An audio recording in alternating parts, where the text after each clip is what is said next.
Assalamualaikum teman-teman. Salam Rahayu. Ketemu lagi kita di Misteri Sumatera 01. Dan seperti biasa teman-teman, hari ini kita akan membahas masih tentang ajaran sekte keras dari Hindu-Buddha, yaitu tentang Bhairawa Tantra. Nah, di episode yang lalu kita kan sudah menceritakan apa itu Bhairawa Tantra ya teman-teman. Suatu ajaran sekte yang menghimpun kekuatan dari hal-hal yang tidak lazim, yaitu menggunakan darah manusia, daging manusia dalam menuntut kekuatan kesaktian. Nah, yang ini kita sampaikan di sini di episode ini ada berapa aliran Bhairawa Tantra yang menggunakan darah yang pernah ada di Nusantara kita sekarang ini. Nah, yang ingin kita ceritakan di Nusantara, terutama di Sumatera dan Jawa pada abad ke-13 sampai 15 Masehi, ada 3 aliran utama Bhairawa Tantra yang teridentifikasi dan semuanya menggunakan unsur darah dalam ritual tertentu. Jadi tidak sembarangan ya, teman-teman. Adapun alirannya itu adalah yang pertama Bhairawa Tantra Siwaistik. Oke, yang kedua Bhairawa Tantra Buddhistik. Yang ketiga Bhairawa kuno primitif. Pre-Saiva Buddha Bhairawa. Nah, untuk yang pertama itu yaitu Bhairawa Tantra Siwaistik, itu lokasinya itu banyak di Jawa Timur ya, teman-teman. Terutama di Singosari awal Majapahit. Lalu yang kedua Bhairawa Tantra Buddhistik itu ada di sebagian Sumatera teman-teman, khususnya Jambi, Pagaruyung, Minangkabau dan juga ada sebagian di Jawa Timur. Yang ketiga lokasi Bhairawa kuno primitif pre-Saiva Buddha Bhairawa itu Sumatera bagian utara teman-teman, Nias, Aceh kuno dan Haru. Jadi itu Sumatera dibagi jadi 2 ya teman-teman ya. Sumatera itu dibagi 2. Jadi di Nusantara ini dulu cuman ini aja lokasinya. Sumatera yang paling banyak, malah sampai dibagi 2 ya teman-teman ya. Nah, ciri-ciri utamanya kalau yang di Jawa Timur, terutama Singhasari dan awal Majapahit, fokus pada penyatuan diri dengan Siwa melalui ritual-ritual keras, termasuk penggunaan darah binatang korban, dan untuk yang darah manusia itu khusus teman-teman ya, rahasia. Nah, khusus untuk yang di Sumatera, khususnya Jambi, Pagaruyung dan Minangkabau dan sebagian Jawa Timur, ciri-ciri utamanya sinkretisme Buddha Tantrayana dan Bhairawa, memakai darah simbolik untuk mencapai pencerahan cepat dan kadang-kadang menggunakan secara nyata juga sih teman-teman. Cuman kadang-kadang bahasa dibuat halus aja. Nah, yang primitif yang di Sumatera bagian utara lebih tua. Mungkin berasal dari praktek animistik lokal bercampur ajaran Hindu awal, pemujaan kekuatan roh melalui darah manusia dan binatang. Jadi intinya di Sumatera itu lebih tua teman-teman kalau urusan sinkretrisme ataupun ke pemujaan-pemujaan yang menggunakan darah manusia. Oke teman-teman, kami akan memberikan penjelasan lebih dalam. Yang pertama adalah Bhairawa Tantra Siwaistik yang dulu berkembang di Singhasari, khususnya di Raja Kertanegara dan pengikutnya. Seperti kita ketahui memang Kertanegara adalah penganut Bhairawa Tantra yang sangat keras, memuja aspek ganas Dewa Siwa dalam bentuk Bhairawa. Ada ritual penyucian melalui darah hewan dan kadang-kadang dalam bentuk ekstrem darah manusia. Tapi itu khusus ya teman-teman ya. Menggunakan senjata, tarian-tarian ganas dan madat, obat alami untuk mencapai kesadaran spiritual tinggi. Relief di Candi Singhasari menggambarkan ini. Siwa Bhairawa bertaring memakai tengkorak. Lalu yang kedua, Bhairawa Tantra Buddhistik Disebut juga kadang kala cakra Bhairawa Tantra, berkembang di masa Majapahit dan di Sumatera Tengah, Jambi, Damasraya, dan juga berkembang di zaman Kerajaan Singhasari juga di Kertanegara. Lebih sinkretik, Tantrayana Buddha bercampur dengan pemikiran Bhairawa Siwaistik. Darah digunakan dalam ritual visualisasi sebagai simbol energi kehidupan yang mesti dikendalikan dan tendensius nafsu. Tidak selalu darah nyata, tapi kadang-kadang memang menggunakan juga loh teman-teman. Jadi di dalam rahasia lah itu, tapi ada. Kadang hanya simbolik melalui persembahan merah seperti arak, daging, kembang merah. Itu untuk pengikut-pengikutnya. Kalau yang sudah tinggi biasanya pakai daging manusia, darah manusia, gitu ya teman-teman ya. Oke, kita pembahasan yang ketiga, Bhairawa primitif. Dikenal di wilayah Haru, Nias, dan Aceh kuno. Lebih kasar, ritual pengorbanan darahnya nyata untuk menenangkan roh jahat atau memperkuat raja. Terhubung dengan kepercayaan asli Nusantara sebelum Hindu Buddha masuk. Jadi kalau yang di Sumatera bagian utara itu Bhairawa primitif. Ada tradisi minum darah musuh yang kalah, dipandang sebagai cara mengambil kekuatan jiwa musuh.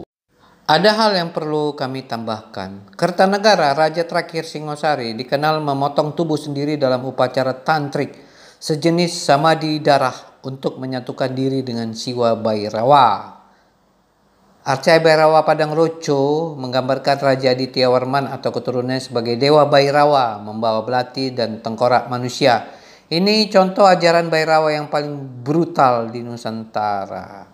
Saat Majapahit masuk masa akhir, pengaruh Bhairawa Tantra ini perlahan dilunakkan ke bentuk Hindu Buddha Majapahit yang lebih damai. Lalu ada 3 aliran ya, jadinya aliran Bhairawa Tantra di Nusantara yang menggunakan darah. Hindu Bhairawa Tantra, Singhasari Majapahit, Buddhis Bhairawa Tantra, Bhairawa primitif animistik di Sumatera Utara dan sekitarnya. Nah, khusus Hindu Bhairawa Tantra dengan Buddhistik Bhairawa Tantra itu di kemudian hari sering terjadi modifikasi teman-teman atau penggabungan-penggabungan.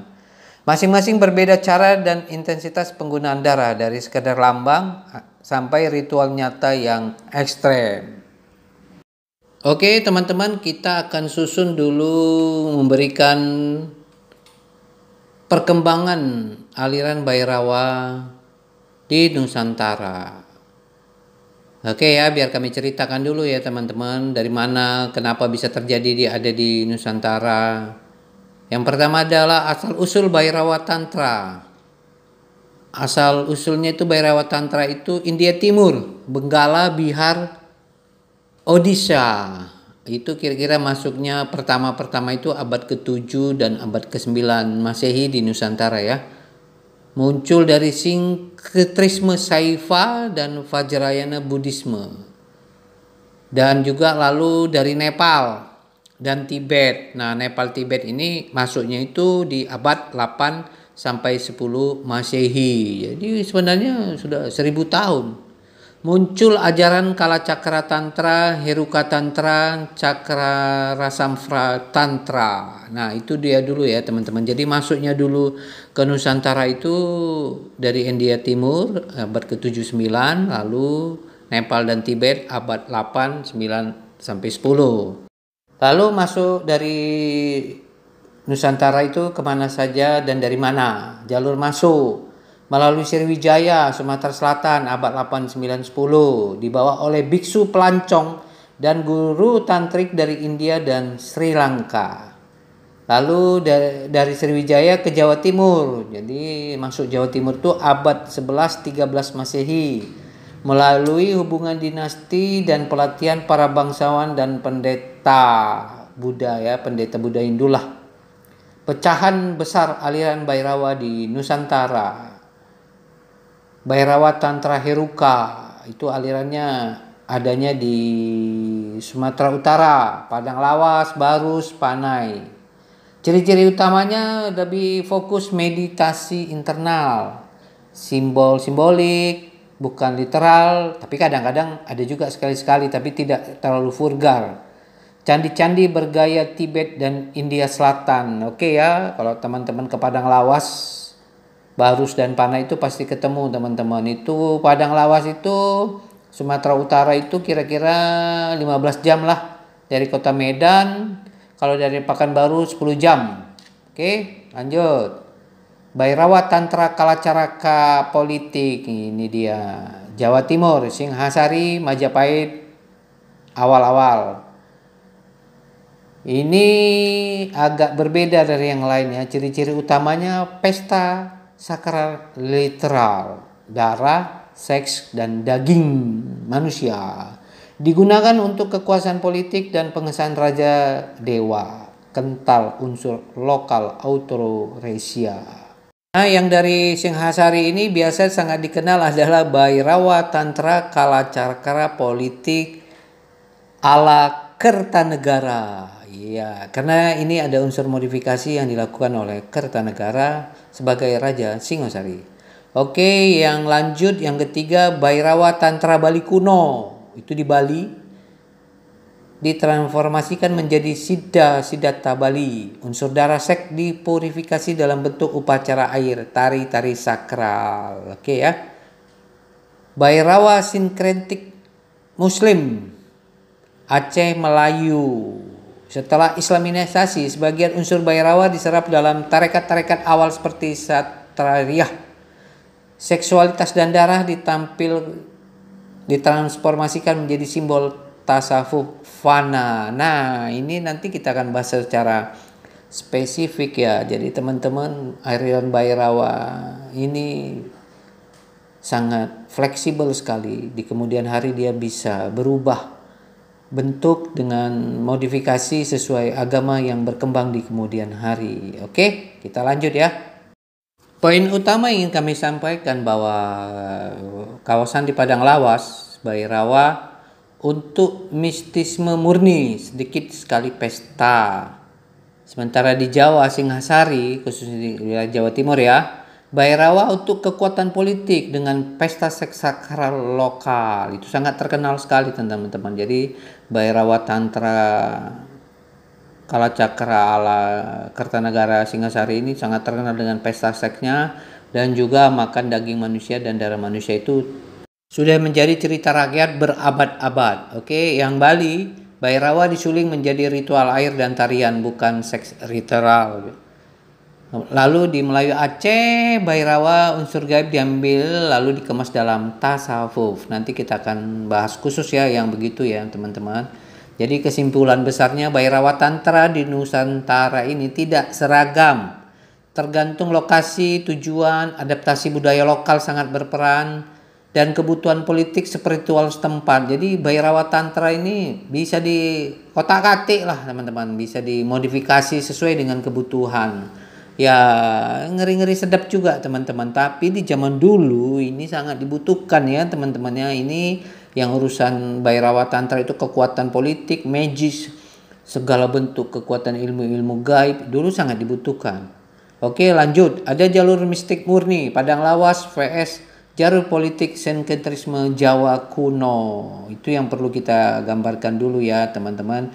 Supaya teman-teman bisa mengerti dulu maksud dan tujuan dari kekuatan Bhairawa Tantra dulu. Jadi kalau yang di Padang Lawas fokus meditasi Heruka Murka, jauh dari ritual seks. Kalau Sriwijaya pusat pembelajaran Tantra Asia, meskipun candi yang tersisa lebih ke stupa dan vihara. Ada sebuah kejadian zaman dulu teman-teman bahwa candi-candi yang berbau tantranya itu dihancurkan dan dimodifikasi. Tapi next time kita cerita. Singhasari puncak pesta tantrik politik dan ritual. Ada kemungkinan raja bertransformasi menjadi Bhairawa yaitu Kertanegara. Majapahit Bhairawa berasimilasi dengan kosmologi lokal. Seksualitas disimbolkan atau diperhalus. Tidak ritual tapi ada. Di Bali, Bhairawa Bali ada Bhairawa lembut. Nah, disublimasikan dengan puja-puja air dan tarian sakral. Ya, agak lembut lah di Bali memang teman-teman. Aceh Melayu, Bhairawa Tantranya bertahan dalam bentuk mistisisme tasawuf sinkretis, nyaris tidak disadari. Next time kita akan cerita itu ya. Jadi inilah pengaruh-pengaruh Bhairawa Tantra di Nusantara dan sampai se-Indonesia sekarang masih ada teman-teman. Tapi ya seperti itu tadi, dia bertransformasi. Banyak lagi nanti kita akan cerita tentang Bhairawa Tantra ini sebelum kita nanti bercerita tentang perang di kemudian hari yang memakai kekuatan gaib dari tantra-tantra ini. Namun demikian kami jelaskan bahwa aliran Bhairawa Nusantara ini sangat beragam bentuk dan tujuan, tidak bisa disamaratakan sebagai satu tipe praktik, tergantung tempat dan zamannya. Dari ritual meditasi murni sampai pesta politik tantrik, semua pernah muncul di Nusantara. Oke teman-teman, kami ingin memberikan sebuah gambaran di Nusantara ini yang di kemudian hari begitu banyak penjelasan, begitu banyak aliran-aliran yang kami sampaikan tadi. Di kemudian hari ada 2 jalur besar Bhairawa Nusantara yang akhirnya suatu hari suatu saat terjadi bentrok dan itu akhirnya terjadi. Tapi kita bahas dulu ya. 2 jalur besar Bhairawa Nusantara. Pertama adalah jalur mistik murni. Itu wilayahnya Padang Lawas, Sumatera Utara dan sebagian Sriwijaya. Oke ya teman-teman ya. Ciri utamanya itu praktik Bhairawa Heruka, fokus pada meditasi, transformasi batin, penggunaan simbolik darah, tengkorak, cakra, sedikit atau tidak ada ritual dekat dengan tradisi Vajrayana Tibet, di mana tujuannya adalah untuk pencerahan pribadi seperti spiritual liberasi. Nah, lalu yang kedua teman-teman adalah jalur politik sinkretik. Nah ini yang sebenarnya ngeri-ngeri sedap, yaitu di Jawa Timur, Singasari dan Majapahit awal. Bhairawa dipakai untuk upacara raja menjadi makhluk ilahi. Dewa King, ada pesta darah, pesta seks, jamuan sakral, gana cakra, integrasi budaya autarsia lokal, ritual kesuburan, kekuatan spiritual digunakan untuk legitimasi kekuasaan seorang raja. Tujuannya penguatan kekuasaan raja dan kerajaan. Jadi ya mungkin di zaman itu diperlukan teman-teman, karena waktu itu di Singosari atau di Jawa Timur sana ada tekanan dari Kublai Khan Mongol. Mungkin maksudnya Raja Singosari yang terkenal yaitu Kertanegara melakukan jalur politik sinkretisme ini adalah untuk menambah kekuatannya sih. Jadi di kemudian hari itu mungkin salah satu sebab. Kami akan menjelaskan masing-masing jalur. Jalur mistik murni Padang Lawas, ciri patung Bhairawa biasanya dalam pose murka, cakra vajra simbol pencerahan. Tidak ada rally, pesta seks atau pesta rakyat. Nah itu yang harus diingat ya. Tujuan membebaskan jiwa dari samsara. Transformasi batin melalui meditasi terhadap aspek paling liar dari diri seperti amarah, nafsu, dan ya ketakutan. Contoh, Candi Bahal, Sumatera Utara, Candi Simamutung. Oke, ini mirip dengan Bhairawa Vajra Tibet yang murni untuk spiritual tinggi. Jadi kalau percandian dan aliran Bhairawa yang di Padang Lawas itu memang lebih cenderung dekat ke Tibet ya teman-teman ya. Kita lanjut, jalur politik sentrik Jawa Timur era Kertanegara. Wah ini ngeri-ngeri sedep loh teman-teman, karena dia melakukannya dengan sadar, memodifikasi dia sebenarnya, memodifikasi Bhairawa Tantranya itu. Ciri-cirinya Bhairawa sebagai representasi kekuasaan dunia dan gaib. Arca Bhairawa raksasa sebagai deifikasi raja. Pesta darah dan pesta seks dalam upacara sakral. Unsur tanah, air, Nusantara, ritual kesuburan lokal dilibatkan. Tujuan raja menjadi dewa hidup, manusia yang melampaui hukum dunia. Jadi sang raja ingin mau jadi dewa gitulah. Namun di kemudian hari kan Kertanegara dibunuh oleh Jaya Katwang. Menciptakan stabilitas politik lewat legitimasi spiritual. Contoh, Candi Singasari, Arca Bhairava Besar dari Singasari. Teks-teks seperti Nagara Kertagama menyebutkan pengultusan raja. Ya, ini adalah adaptasi Bhairava yang khas Nusantara, unik dari model India Tibet. Jadi ada modifikasi. Jadi kita simpulkan Bhairava Nusantara berkembang dalam dua jalur paralel. Satu murni untuk kebebasan spiritual mistis, satu untuk kekuatan politik sinkretik budaya lokal. Di India dan Tibet, dua jalur ini dipisah tegas ya teman-teman. Jadi nggak ada modifikasi. Kalau di Nusantara bisa dimodifikasi karena raja. Di Nusantara keduanya bercampur. Nah, itu yang tadi saya bilang ada modifikasi, bisa dimodifikasi. Terutama dalam kasus Kertanegara yang sangat sadar menggunakan tantangan untuk politik dan kekuasaan. Oke, mungkin teman-teman sampai di sini aja lah ya dulu di episode ini. Ikuti terus, kami akan membahas tentang Bhairava Tantra Nusantara di zaman dahulu yang di kemudian hari mempunyai efek yang sangat dahsyat bagi negeri kita Indonesia ini. Oke, jangan lupa like, komen, dan subscribe. Sampai ketemu di episode berikut.